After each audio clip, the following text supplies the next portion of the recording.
Good day, Brigade. This is Bahbi coming at you with a special midterm election episode update.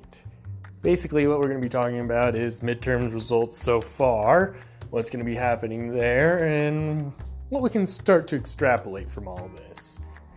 It's going to be kind of a numbers kind of episode, so it's also going to be very dated given the nature of the episode. So, take that as you will. But before we get started into all of this, let's get a fact here. Did you know that in 2002, a study found that the prevalence of blue eye color among the white population in the United States is about 33.8% for those born from 1936 through 1951, compared with 57.4% of those born from 1899 through 1905. In other words, the percentage of people with blue eyes in the United States, at least among the white population, is actually decreasing, which isn't too much of a surprise. The blue eye color trait is actually not that common. Anyways, let's get on with the show.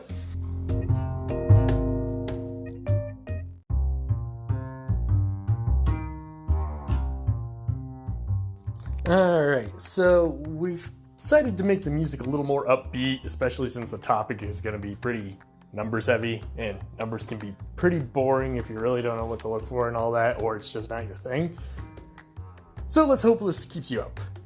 Anyways, we're going to get started with governor races around the United States. Let's keep in mind that not every governor was up for election, however, most of them were. So for states that weren't up for election, there's New Jersey, Delaware, West Virginia, North Carolina, Kentucky, Indiana, Mississippi, Louisiana, Missouri, North Dakota, Montana, Utah, and Washington. As of current, it stands that 24 governors have been elected on the Republican side to being governors. This number also does include those who are already governor and are not up for election as well. Keep that in mind, as there are 50 state governors. On the Democrat side, we've got currently 22. As of current, most races are decided. There are 4 that currently are not called for. This is from the source of the Associated Press. However, we have verified it with multiple other sources, and this is more or less where it stands.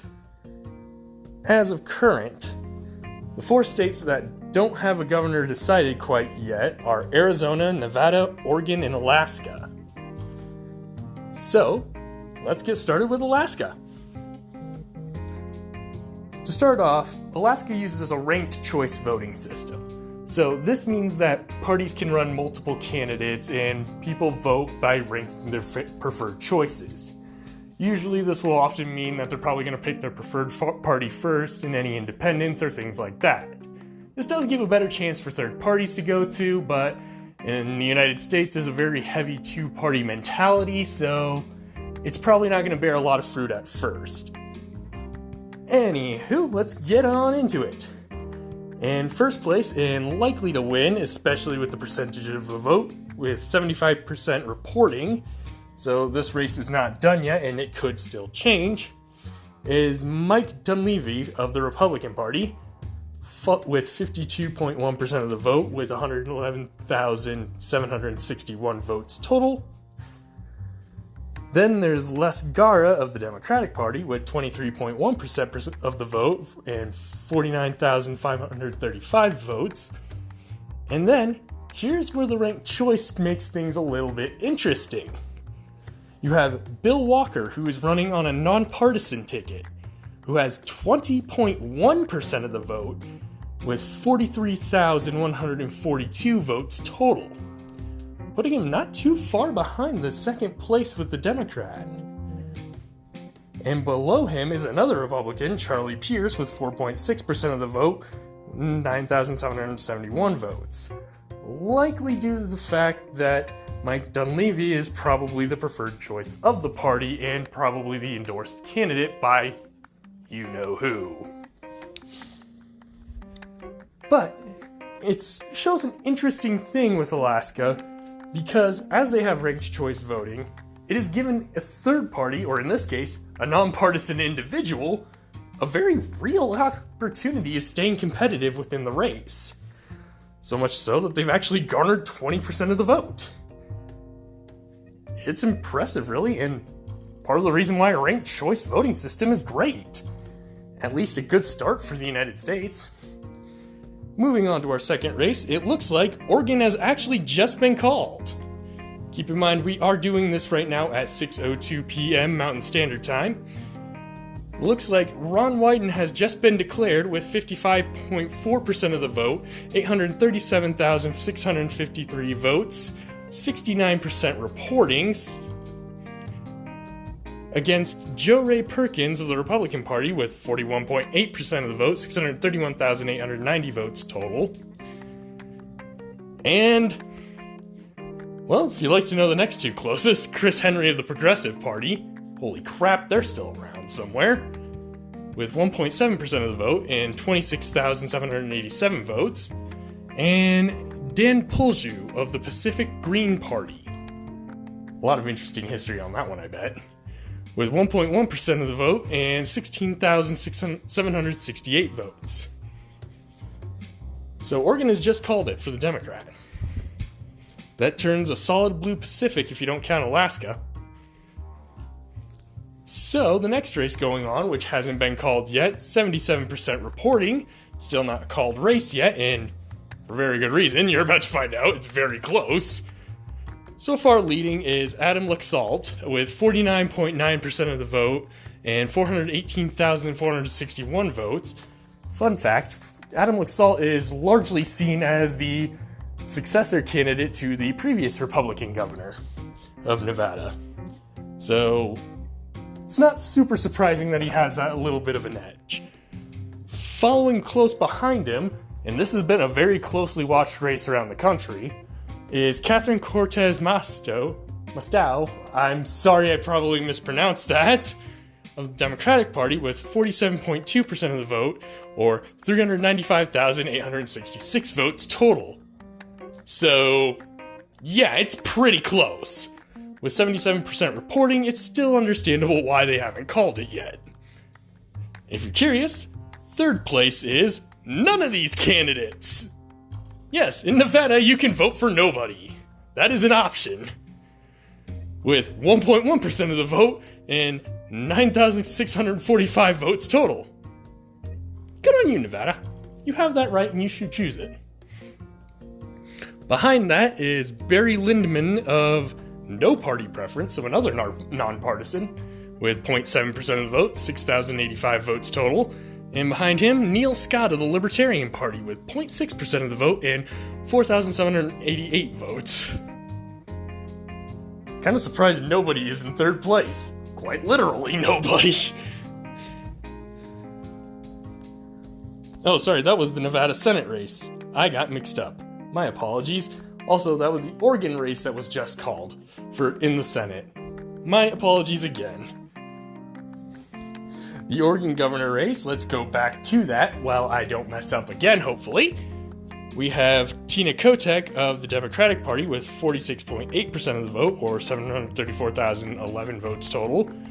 Kristen Drazan of the Republican Party in second place with 43.8% of the vote, or 687,709 votes. Betsy Johnson of no party affiliation with 8.7% of the vote, or 136,440 votes. Denise Smith of the Constitution Party, 0.4% of the vote, or 6,249 votes total. And Leon Noble of the Libertarian Party with 0.3% of the vote, or 5,201 votes. So, for those of you who may not be familiar, the Constitution Party is actually the fifth largest national party in the United States. They are recognized, last I knew, in 28 states. That may have changed and they may have gained more. They have state affiliations in most, if not all, states. And what they favor heavily is a very right-wing but more traditionalist along the American system advocated by Henry Clay, which called for high tariffs and, well, increased industry and production of the United States, and kind of pushing towards a sort of meritocratic system, not meritocratic, but what's it called? Mercantile. There we go. Mercantilist policy. The difference being that the Constitution Party also wants to completely abolish taxes. They also tend to be much more favored by white people, especially with their more traditional views, shall we say. They have been criticized as being a potentially racist party, and in the state of Colorado, they actually were briefly recognized as a major political party in 2012 because a Republican candidate who lost his primary election, their party, Tom Tancredo, actually went and ran on the Constitution Party ticket and gained over 20% of the vote. He split the Republican Party ticket, which actually led to the election of John Hickenlooper, and yeah. Or I believe Michael Bennett. I'd have to relook that up. Actually, we're going to be rechecking that in a minute here. Let's get back to the rest of the Senate races while we can. Or governor races, my apologies. I keep getting myself mentally mixed up. Wonder why I'm messing up then. In Nevada, for the Senate, we have 77% reporting. The race has not been called yet. We have John Lombardo of the Republican Party leading with 50.6% of the vote, 423,547 votes.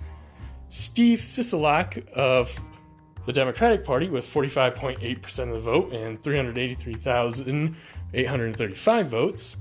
None of these candidates running in for a second third place in Nevada with 1.4% or 11,582 votes.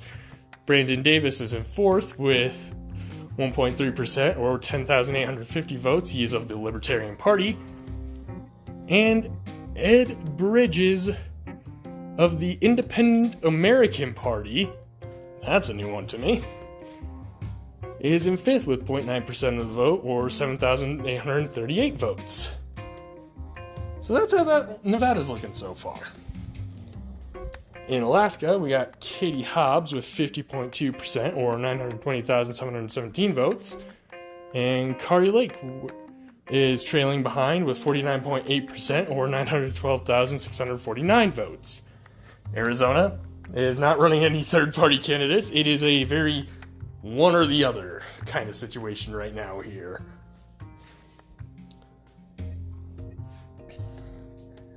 So, those are the 4 governor races as of right now that are still being contested. Ones that have finished are California, which means they have re-elected Gavin Newsom, Idaho, which is Brad Little, with 60.5% of the vote, total blowout. Wyoming is Mark Gordon with, do you really want to know?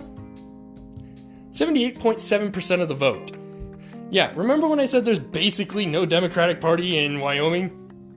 We did not lie about that. If you look at the map, it's actually pretty much solid red. Like, yeah, there was no chance if you're a Democrat in Wyoming.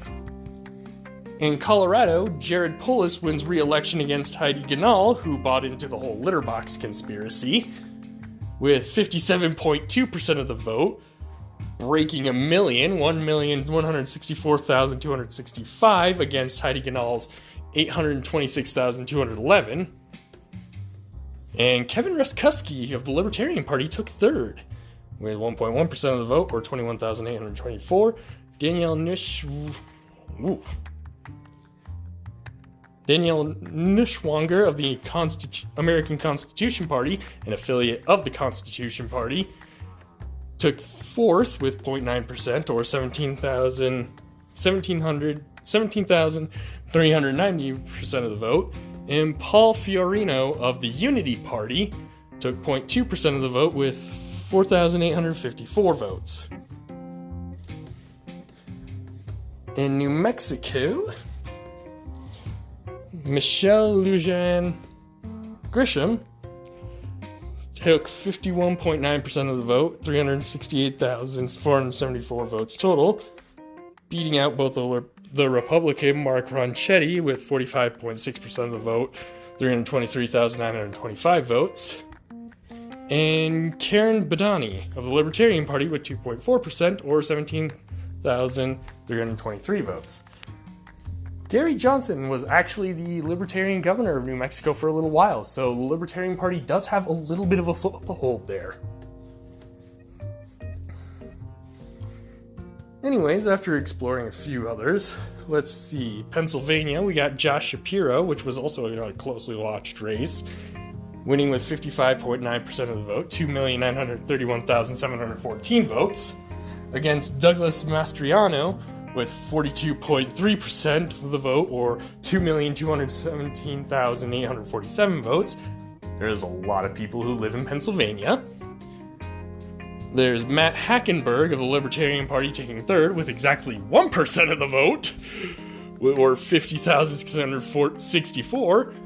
Christina DiGiulio of the Green Party, probably mispronounced that, I do apologize, with 0.5% of the vote, or 23,661.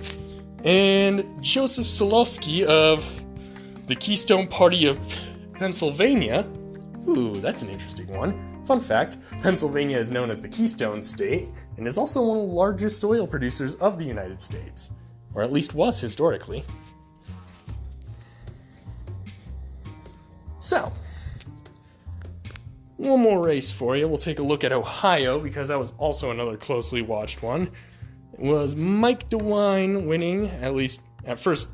Oh no, this was a blowout. Jesus. Never mind. Mike DeWine took with 62% of the vote. Jeez. However, Wisconsin picked Tony Evers of the Democratic Party with 51.2% of the vote, or 1,355,409 votes, against Tim Michaels of the Republican Party with 47.8%, or 1,266,128 votes. So, it's been a rather fascinating one, at least with governor's races anyway. Let's take a look over on the Senate. So in the Senate, there's 3 races undecided. Again, Alaska, Arizona, and Nevada are on the list. Oregon is the one that we got on the pass block. If you remember right, Adam Laxalt is leading in Nevada. So, let's take a look at Alaska. So Alaska, again using ranked choice voting, has 75% reporting. Kelly, and I'm going to mispronounce this one, I am sorry again, is Kelly Tshibaka, Tshibaka, with 44.3% of the vote, or 94,120 votes. Behind her is the incumbent Republican candidate who currently holds the Senate seat, Lisa Murkowski, also, again, a Republican, with 42.8% of the vote, or 90,990. Then there's Patricia Chesborough of the Democratic Party with 9.5% of the vote, or 20,245. Then you've got Buzz Kelly of the Republican Party. And man, that guy's got a beard. Would not be surprised if he's from the bush. The Alaskan bush. With 2.9% of the vote, or 6,228 votes. And fifth is the total number of write-ins with 0.5%, or 1,056 votes. Huh. Did not see that one coming.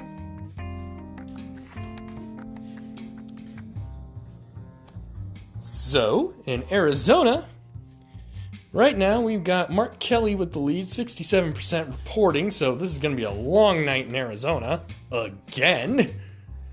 Oh boy. There's Mark Kelly of the Democratic Party with 51.3%, or 945,620 votes. There's Blake Masters of the Republican Party, and man, that guy's got a baby face. In second place with 46.5% of the vote, or 850,662 votes. And third place, Mark Victor of the Libertarian Party, with 2.2%, or 39,626 votes. So, you might be wondering about Georgia. Well, Georgia's got a fun little rule in their elections that requires you to win a majority in order to win the office. If no one gets a majority in the first round, a runoff round occurs in which the top 2 candidates go head to head. In this case, the top two candidates were pretty obvious. On the Democratic corner, you have Raphael Warnock, the incumbent candidate who beat, I believe, David Perdue, if I remember right, to take the seat. In the Republican corner, you have former football star and guy who can barely form a coherent sentence, Herschel Walker. Hand-selected by Trump, has some rather interesting quotes that we have featured on this show. And we're going to be totally honest, we're not entirely sure he's there mentally. So, with 98% reporting and the runoff taking place December 6th, we will do a special show for that one, by the way. Even though it is going to be in the off season, we will do a special one on that.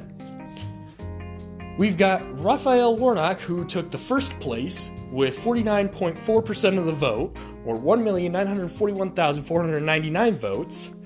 And second, as we said, Herschel Walker of the Republican Party with 48.5% of the vote, or 1,906,246 votes. And Chase Oliver, and this is where it's going to get really, really interesting. Chase Oliver of the Libertarian Party took 2.1% of the vote, or 81,179 votes. That's enough votes that could have determined the winner. And as we've seen, it's not uncommon for the Libertarian Party to at least pick up a percent or two. But you have to wonder if recent events didn't turn people off from wanting to vote for Herschel Walker, but they didn't want to necessarily not vote and have the percentage point essentially go to Raphael Warnock. Now here's why we say this, because it determines based on the majority number of votes cast, which means if you don't cast a vote, your vote doesn't get added to the total pool. So let's say about a percentage of these people didn't vote. Like 1% did not vote instead of voting for Chase Oliver because they wanted to vote for Herschel Walker, or rather they wanted to vote for the Republican Party, but found Herschel Walker a little off-putting, especially in light of many recent events, or maybe because they're like us and found his grammar to be absolutely atrocious, and his intelligence, again, we don't believe that he's an idiot. We just believe that his brain has been scrambled pretty fucking hard, and it shows. But if that 1% didn't vote, it potentially could be enough to tilt the election in Raphael Warnock's favor. In other words, a not vote at all would equal a vote for the top candidate. And this is why the 50% rule is really interesting. Because instead of winning a plurality, you have to get the majority. Which means that if you don't vote, you're just giving your vote essentially to the top candidate because you're not voting. And the benefit goes to the one in the lead. So, say these people decide to hold off on voting in this case, in the runoff round. Well, in that case, those percentage points will likely convert into favorability for the leading candidate. And if it were Raphael Warnock in this case, which it appears so at least on paper, then it's going to benefit him over Herschel Walker. And this is why Georgia's majority rule is kind of interesting and potentially dangerous, because it means the candidate in the lead has an interest in some regard deterring their opponent's voters, from voting. I mean, obviously you have an incentive to do that anyways, but this can actually help translate in a compounding factor, in which them not voting is additional votes to you, rather than just they're not voting, so that's less votes for them. Because not only would it be less votes for them, but it would be more silent votes towards the one who's in the lead. And if you're in the lead, that incentivizes you to increase your turnout while decreasing their turnout. And you don't even have to necessarily increase your turnout. You just have to make sure your turnout stays higher. Which, again, yes, that is technically what you want to do in this kind of idea anyway, regardless of the system, but individual voting methods can provide individual different strategies. And the majority rule kind of adds an interesting one, especially in Georgia. In interesting races that have been called, John Fetterman actually beat Mehmet Oz, or Dr. Oz as many of you may know him as, with 50.6% of the vote, 2,652,740 votes total. Oz getting 47% and 2,462,615 votes total. Now here's where it gets interesting.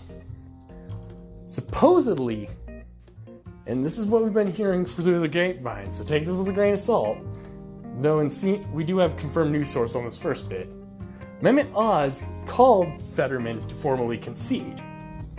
Which, historically, that's perfectly normal, that's what you do, that's not really noteworthy. Normally. However, in an incredibly contentious situation like the United States is in right now, this is notable. This is a losing candidate who was endorsed by Trump, by the way, though Trump now disavows his endorsement and blames Melania for it. Yeah, buddy, blame your wife. That's a real manly thing to do. Hiding behind mommy's skirt. Or rather, pushing mommy into the bus. But he called and conceded. And then he further went and called for unity in trying to work towards this great problem. And while we do not agree with Oz on a lot of things, ranging from some of his medical advice in pushing of supplements to his political views, but one thing we do agree with, and this is one thing we have to find admirable, is he chose to do the right thing. He took responsibility for the actions in the election, and he owned up to his loss, and he accepted it. That's just a start, but it's a good start to at least repairing things and putting things back together.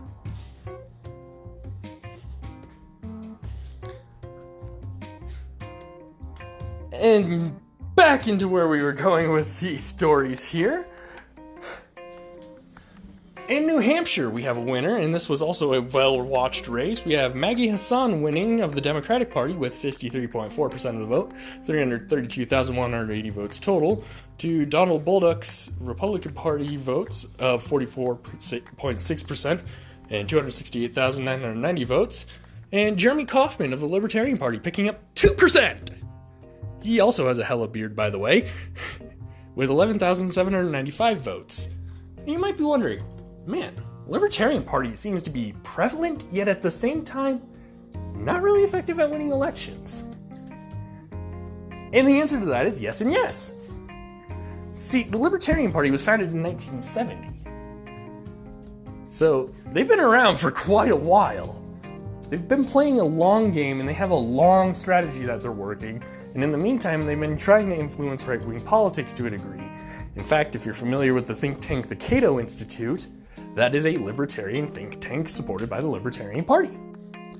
Additionally, Penn Jillette and Teller are also noted libertarians who are members of the Cato Institute. The Libertarian Party is a fascinating history. And quite frankly, if I had to choose a right-wing party to be the main party in the United States, I would much prefer them over the Republican Party currently. Because they still allow for things like social freedoms and stuff, and they'd actually present a pretty interesting choice. I'll admit, I actually did vote for at least a couple libertarian candidates, as well as Unity Party candidates. We'll talk about them later. In fact, we'll probably include them in the season finale, because why not? So, getting back to the map here,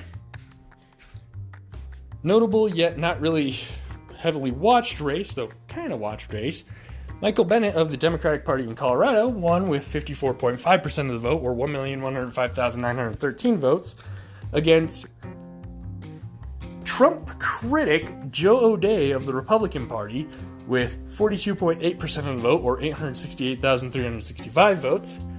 Brian Piotr of the Libertarian Party winning with 1.6%, or hitting third place with 1.6%, or 32,496 votes. TJ Cole of the Unity Party hitting 0.6%, or 12,440 votes. And Frank Atwood of the Approval Voting Party with 0.5%, or 9,195 votes. The Approval Voting Party, fun fact, is just a one-issue party that is aiming to push the idea of approval voting, which is more or less like consensus voting. So, yeah, you could say we're fans. If you're wondering what the total number of Senate seats sits at, it's 46 for the Democrats and 48 for the Republicans. There will not be a determined winner until December 6th because, given the way trends are right now, assuming Republicans and Democrats won all the races that they're likely to win, the totals would come out to 47 seats for Democrats and 50 seats for Republicans. But you need 51 for the majority if you don't have the vice president on your party. So that's why Democrats have been able to work with the 50-50 split.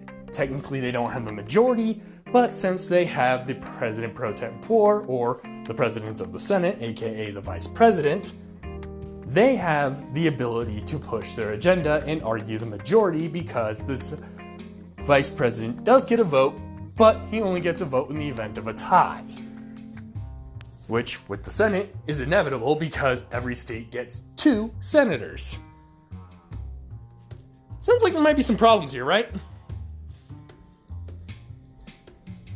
Some other races that were kind of interesting. Ron Johnson took his race in Wisconsin with 99% reporting. He has 50.5% of the vote, 1,334,680 votes, against Mandela Barnes of the Democratic Party, who had 49.5% of the vote and 1,307,283 votes. This race was tight. In Utah, you have the winner, Mike Lee, to be expected, of the Republican Party, with 54.9% of the vote, or 415,026 votes. In second place, and this was actually kind of the guy the Democratic Party vote went for, since the Democratic Party didn't actually run a candidate in Utah. Fun fact. Utah has 61% reporting, by the way. Evan McMullen, who is an unaffiliated candidate, took second place with 41.6% of the vote, or 314,452 votes. Now you might be wondering, wait a minute, hasn't Utah run unaffiliated candidates and those who aren't really Democrats or Republicans trying to win major races before? And yes, they have. You might be wondering as to why. And that can actually be partly explained by the religion Mormonism. It's definitely not the only thing there, and there are definitely demographics of all types and varieties. In fact, Utah is a very budding tech sector, very similar to Silicon Valley. But the Mormon ideal is still very prevalent, especially in places like Salt Lake City. So Mormons, though they tend to have very right-wing fiscal beliefs, also tend to be more along the socially free ideas, much like the libertarians. In fact, the original founder of Mormonism, Joseph Smith, ran for president once. He was assassinated in Nauvoo, but he ran for president and ran on some really fascinating issues to the point where I'd have to debate whether or not seriously to vote for him. He wanted to basically abolish prisons, have people work, have a criminal justice system that favored rehabilitation rather than punishment. He wanted to push for all sorts of ideas, advocated a free trade model, wanted to promote all sorts of interesting other ideas, and wanted to try to create a form of theocratic democracy, though this might be a little bit of a misnomer, though technically accurate. And you might be wondering, how the hell does that work? And it's like, okay, so you know how democracy is all about freedom and all that, and anyone can participate, and ideally and all that shit? Well, Mormons believe this, And they definitely allow it. But at the same time, they also believe it's their duty to establish the kingdom of God on earth. And in the case of Joseph Smith, he believed this should be established through basically creating a government that was more conducive to the kingdom of God, as outlined in the Book of Mormon. So, is it theocratic? Yes. Is it democratic? Technically, but I'm trying to wrap my head around how that would practically work. So, that's about the biggest thing that would turn me off from voting for him, weirdly enough.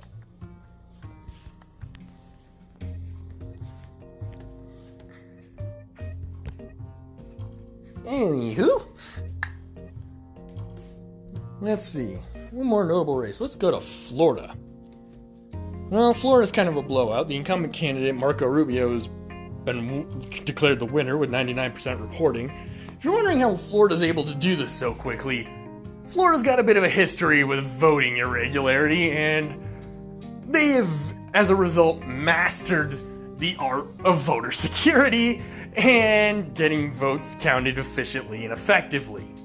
See the election of 2000. For reasons as to why.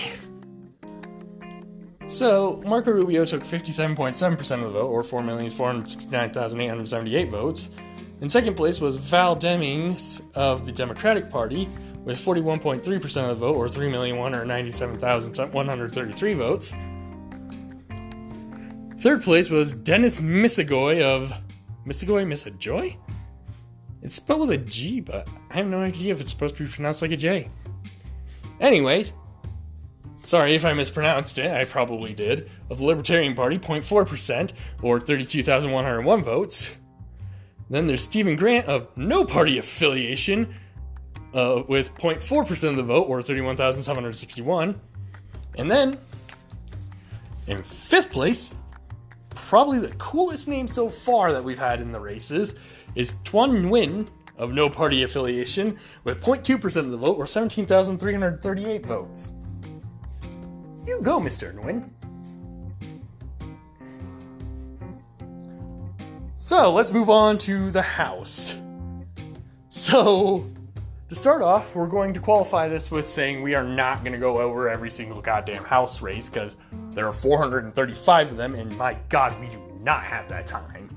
In fact, in terms of episodes, we are running way over our usual time, but we feel it's important to cover all this as much as we can, since that's kind of the point of this episode. So, with House results so far, 184 seats belong to the Democrats, and so far, 207 belong to the Republicans. 208 is needed for a majority, and so far, the Democrats have lost 8 seats, while the Republicans have gained 6. So, let's do a few states here. We're going to go to Colorado again. You might be wondering why we pick that so often. If you're not familiar with the show, we are actually based in Colorado, and that is why we are going with it often. It's the one we know most about, politically speaking. It's the one we sit in for politics in general, and it's where we vote. But we do like to try to cover other states as much as we can. So, in the state of Colorado, out of the total seats up for grabs, we currently have 8. Of the first district, Deanna DeGette of the Democratic Party won with 80% of the vote, 51% reporting.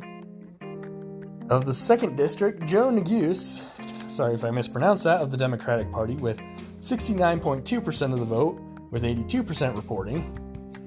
In the third district of Colorado, which is notorious for having Lauren Boebert as their incumbent, with 98% reporting, this race is getting tighter than dick skin. Adam Frisch is currently leading with the Democratic Party with 50%. Now you might be wondering, how is this a lead? Well, it's because we can't go into fractions because of how small they would be. Because he has 155,579 votes to Lauren Boebert of the Republican Party's 155,506 votes. This race is tight, coming down to the wire. In Colorado's 4th district, we have Ken Buck of the Republican Party with 60.5% of the vote, or 196,000 votes, and he has claimed the seat. In the Colorado 5th district, Doug Lamborn has claimed the seat with 56% of the vote, 80% vote reporting. In Colorado's 6th district, Jason Crow of the Democratic Party has won with 60.8% of the vote with 81% reporting. In Colorado's 7th district, where we are based exactly, our representative is Brittany Peterson, who has won her re-election with 56.9% of the vote and 96% reporting. And in Colorado 8th district is also a race getting super tight, with 89% reporting. Yadira Caraveo of the Democratic Party, sorry if I mispronounced that, Caraveo, or is likely the pronunciation. If I am wrong, I again apologize. Of the Democratic Party is leading with 48.4% of the vote, or 97,115 votes. Barbara Kirkmeyer of the Republican Party is close behind, though, with 47.7% of the vote, or 95,626 votes. And Richard Ward of the Libertarian Party is comfortably third, with 3.9%, or 7,746% of the votes. Sorry for the breath in the mic there. Let's see. Let's take a look at a fun state. How about Alaska? Well, Alaska is a one-seat district, which is possible in the United States. In fact, a lot of Republican seats are of that because the rural areas tend to have fewer seats due to lower population and thus less representatives. We can get in the whole representative debates and stuff too with number of representatives and all that. That's a whole thing on its own. But in the Alaska at-large district, aka Alaska, we have Mary Peltola, remember, ranked choice,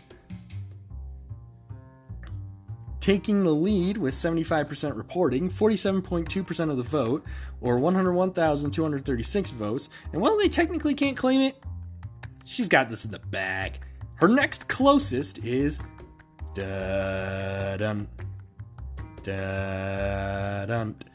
Sarah Palin, coming in with 26.6% of the vote, or 57,005 votes total.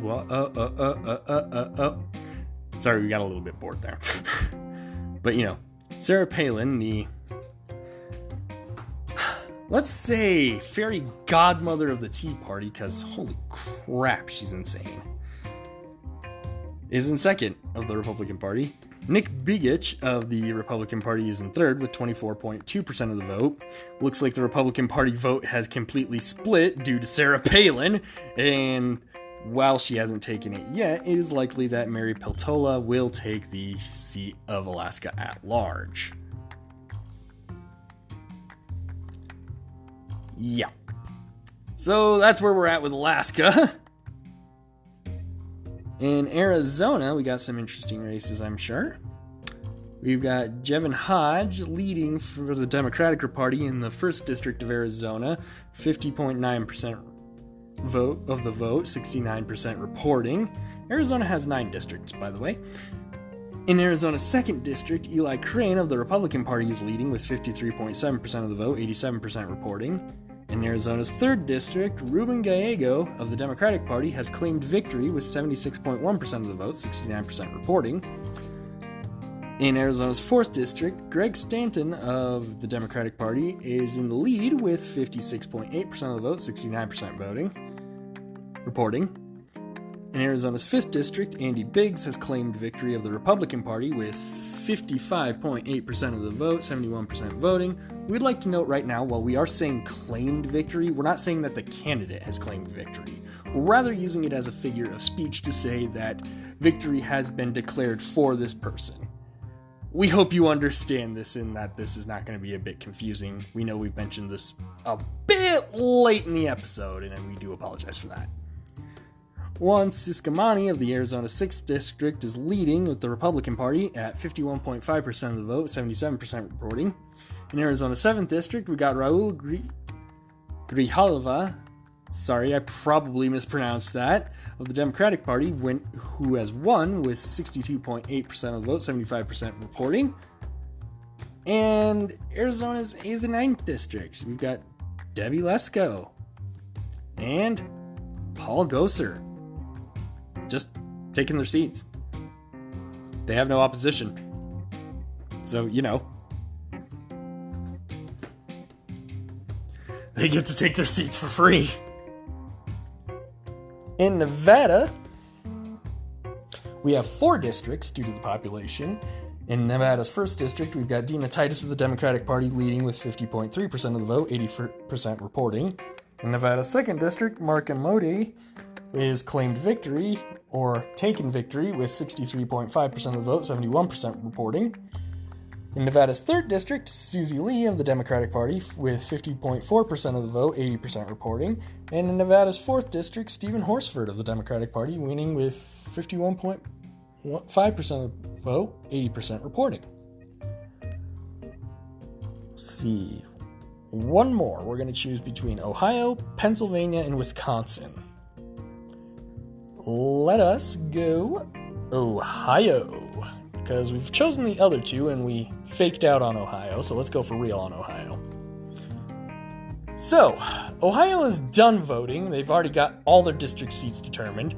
Ohio gets 14 district seats. And here are their winners by district. In Ohio's 1st district, we've got Greg Landsman of the Democratic Party winning with 52.5% of the vote. Ohio's 2nd district, Brad Wenstrup of the Republican Party winning with 74.5% of the vote. All these have a 97% reporting, by the way. In Ohio's 3rd district, Joyce Beatty of the Democratic Party takes the seat with 70.2% of the vote. In Ohio's 4th district, this was actually an initially watched race, but then kind of just dropped because of gerrymandering. In Ohio's 4th district is Jim Jordan of the Republican Party, keeping his seat as the incumbent with 69.3% of the vote. In Ohio's 5th district is Bob Latta of the Republican Party with 67% of the vote. In Ohio's 6th, Bill Johnson of the Republican Party taking 67.7%. In Ohio's 7th, Max Miller of the Republican Party with 55.4%. In Ohio's 8th, Warren Davidson with 64.9% of the vote. In Ohio's 9th, Marcy Kaptur of the Democratic Party with 56.5% of the vote. In Ohio's 10th, Mike Turner with the Republican Party with 62.2% of the vote. In Ohio's 11th, Chantel Brown of the Democratic Party with 77.6% of the vote. In Ohio's 12th, Troy Balderson with the Republican Party with 69.5% of the vote. In 13th district, we've got Amelia Sykes of the Democratic Party with 52.6% of the vote.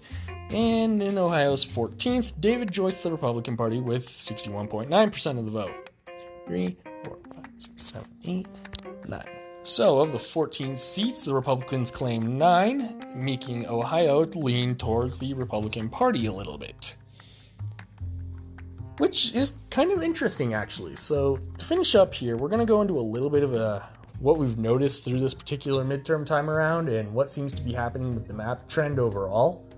And one thing we'd like to note is Ohio seems to be getting redder, along with the state of Iowa, believe it or not. Well, that's not too unbelievable, but fun fact, they did a vote for Obama. Twice. And in Colorado, you have a blue shift, in which it seems to be getting bluer. Now, there could be a variety of reasons for these explanations.